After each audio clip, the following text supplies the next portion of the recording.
Novak Djokovic and Rafael Nadal have been named on the entry list for next month's BNP Paribas Open at Indian Wells, but are still unlikely to compete at the prestigious tournament, according to reports. The pair were both injured during this year's Australian Open, which Djokovic won, although it seems as though they may be ready to return before the action gets back underway in California ahead of the French Open in May. Djokovic's vaccination status is also a concern ahead of Indian Wells as a result of the entry requirements in place for the United States after missing last year's edition of the tournament as a result of his refusal to be jabbed against COVID-19.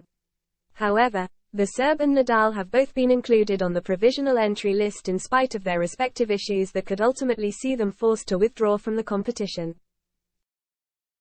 The US is set to end its COVID emergency declarations long after the tournament concludes in May, which suggests that Djokovic will remain unable to play at Indian Wells for at least another year.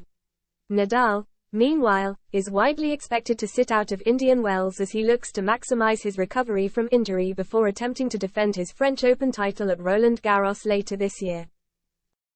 Not everybody in the US appears to be happy with Djokovic's ban from competing at Indian Wells, with tournament boss Tommy Haas branding it a disgrace when quizzed on the matter last month.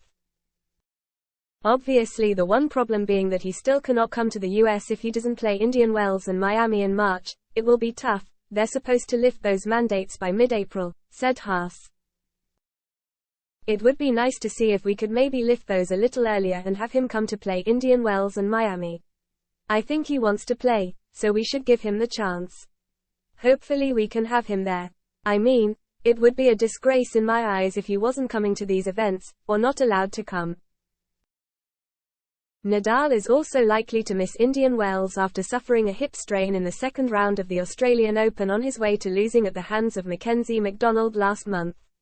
He recently offered an update via Twitter to confirm that he had been undergoing medical tests in Barcelona, with further examinations to follow over the coming weeks. Today I have been at the Tecnon Tennis Clinic in Barcelona, where they have carried out some tests on me, wrote the Spaniard. The Melbourne results are confirmed and the deadlines remain the same.